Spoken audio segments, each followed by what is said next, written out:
सामीन हजरात, आजकल की शादियां जो आप देख रहे हैं हो रही हैं लॉकडाउन में, सही बात तो ये शादी ऐसे ही होना चाहिए, लेकिन इस लॉकडाउन से खाने पे तो अंकुश लगा है, खाने पे तो कहीं ना कहीं रोक लगी है। भाई 50 ही आदमी जाएंगे, 10 ही आदमी जाएंगे, 20 ही जाएंगे, लेकिन अभी जहेज पर रोक नहीं लग रही है। अंदरूनी खाना खूब चल रहा जहेज। इससे मान जाओ, इससे पहले कि रब की लाठी तुम्हारे ऊपर पड़े, खुद ही मान जाओ। मालूम है हमने शादियों को वो ड्रामा बनाया था। शादी नहीं होती थी, मेले होते थे। 500 मेरी बारात आएगी, 500 मेहमान, फिर 500 या 1000 मेरी बस्ती के 2-3 हजार लोगों का खाना हो रहा। शादी नहीं होती थी, तबाह होता था वो तबाह शादी करने वाला। लेकिन एक तरह से ये जब लॉकडाउन आया और ये जब रब का कहर टूटा ना, तो अब जा रहे हैं 2-2 लोग निकाह करने के लिए, अब जा रहे हैं 5-5 लोग। अब तो दूल्हा मियां खाली मोटरसाइकिल पे काम चला ले रहे हैं, मोटरसाइकिल पे 2 लोग जाकर निकाह कर रहे हैं। अब ज्यादा से ज्यादा 50 लोग।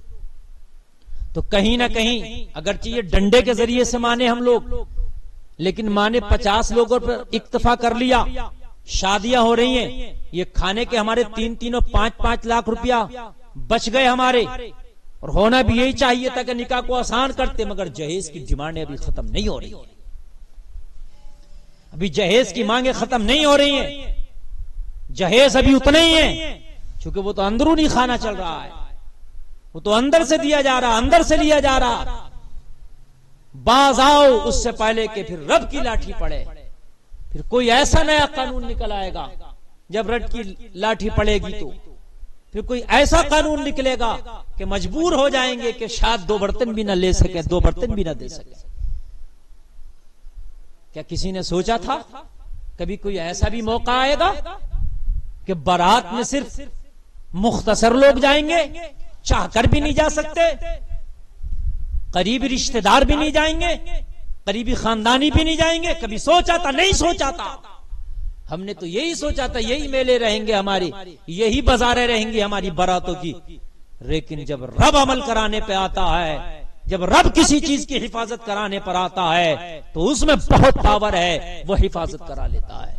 वो अपने काबा की हिफाजत कराने पर आ जाए तो अबरहा जैसे मजबूत लश्कर को अबाबीलों के जरिए तबाह बर्बाद कर देता है। अल्लाह।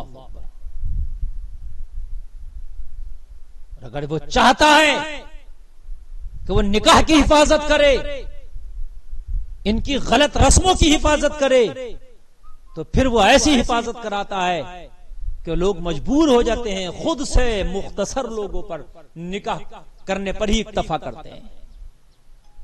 खुदा के लिए, अल्लाह के लिए बाज आए, इस जहेज की डिमांड को भी खत्म कर दें, अल्लाह के लिए खत्म कर दें, वरना फिर अल्लाह की लाठी आएगी तुम्हारे लिए, और ऐसी आएगी कि उसे कोई बर्दाश्त ना कर सकेगा। और देखने में आता है जब रिश्ते होते हैं ना, तो जहेज की डिमांड लड़का तो कम करता है, जिसकी शादी हो रही होती है वो कम करता है। वो 5% देखा गया कि लड़का डायरेक्टली मुंह से बोल रहा है नहीं जी मुझे ये चाहिए। कौन कर रहा हो रहा है? वो बुढ़ा बाप, वो उसका बूढ़ा बाप कर रहा होता डिमांड है, जिसके पेट में आंत नहीं, मुंह में दांत नहीं। मियां मुझे तो ये गाड़ी चाहिए मेरे बेटे को। तुझे पता है बूढ़े, जब वो गाड़ी मिलेगी ना, जो तू डिमांडें कर रहा है मुझे ये चीज चाहिए, कितनी नकदी दोगे? कौन कर रहा होता? वो बूढ़ा, वो बूढ़ी मां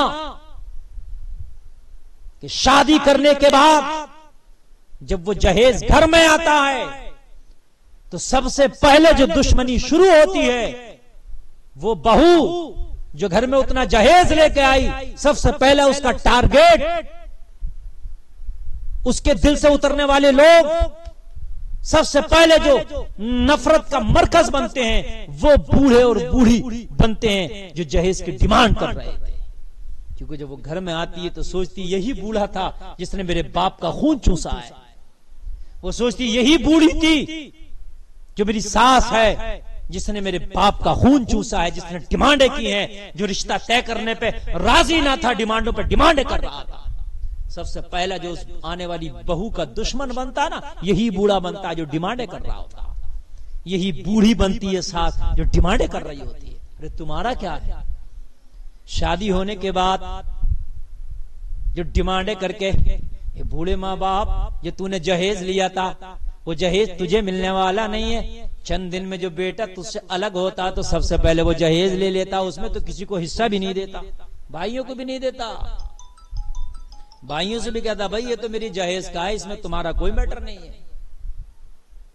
माँ बाप से भी कहता है इसमें तुम्हारा कोई मैटर नहीं, मेरे जहेज का है। वो जो बुढ़ऊ बाबा बुढ़ऊ अम्मा जो कर रही थी डिमांडें, अब वो भी चुपके सी बैठी हैं खामोशी से। सर्दी के मौसम में दर दर दर दर कांप रही हैं। क्या हो गया? मेरी बहू मुझे लिहाफ नहीं दे रही, देगी क्यों? तूने डिमांडें भी तो बहुत की थी ना, अब क्यों देगी तुझे? अल्लाह अल्लाह। गाड़ियां मिली, कारें मिली, लड़के ने बेच ली, न बुढ़ऊ बाबा को कुछ मिला, न बूढ़ी अम्मा को कुछ मिला, न भाइयों को कुछ मिला। मिलेगा किसे? उस लड़के को। तो तेरा क्या है भाई? ये बुढ़ऊ बाबा तू क्यों मरा जा रहा? ये बुढ़ऊ अम्मा तुम क्यों मरी जा रही हो?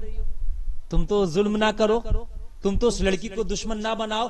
वो लड़की सबसे पहले टारगेट उसी बुढ़ऊ बाबा को बनाती है जो डिमांडें कर रहा था, उसी बुढ़ऊ अम्मा को बनाती है, बूढ़ी अम्मा को जो डिमांडें कर रही थी। और सबसे ज्यादा 36 का आंकड़ा चलता है, फिर इन्हीं में चलता है, सास बहू में। काश ये बुढ़ऊ बाबा तूने ये कहा होता मुझे तेरी लड़की चाहिए, मुझे तेरे जहेज की डिमांड नहीं करना। ये बूढ़ी अम्मा काश तूने कहा होता मुझे तेरा जहेज नहीं चाहिए, मुझे तेरा जो है माल नहीं चाहिए, मुझे तेरी लड़की चाहिए। शायद वो लड़की जब बहू बन के तेरे घर में आती तो उसके दिल में कुछ तो ख्याल होता तेरा, ये वही बूढ़ा है कि जिसने मेरे बाप के कांधों के बोझ को उतारा है। यही वही बूढ़ी माँ है कि जिसने मेरे बाप से कह दिया था कि दहेज की टेंशन ना ले, मुझे तेरी लड़की चाहिए। शायद उसे शर्म आए और वो तेरी मुखालफत ना कर पाए, तेरी बगावत ना कर पाए। हो सकता है कि वो तेरी भी खिदमत करती नजर आए और ये बूढ़ी तेरी भी खिदमत करती नजर आए।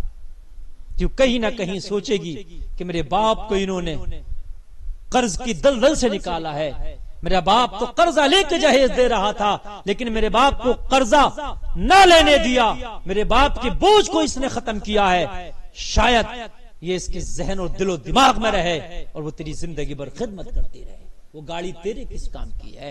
वो जहेज तेरे किस काम का है? वो नकदी तेरे किस काम की है? बुढ़ऊ बाबा ना तुम्हारे किसी काम का है, बूढ़ी अम्मा ना तुम्हारे किस काम का है, ये भाइयों ना तुम्हारा उसमें कोई हिस्सा है। तो तुम क्यों अपने सर पे ये गुनाहों का पिटारा जो है सजा करके ले जा रहे हो अपनी कब्र में? तुम क्यों बुराइयों का पिटारा सजा करके ले जा रहे हो अपनी कब्र में? जब शादी करके वो दुल्हन घर में आएगी, वो बहू घर में आएगी, तो उस एक एक की खबर लेगी कि जिसने डिमांडें रखी होंगी। और डिमांडें करने पे जो सबसे पहले हत्ते चढ़ता है ना बहू के, वो ये बुढ़ऊ बाबा चढ़ते हैं हत्ते।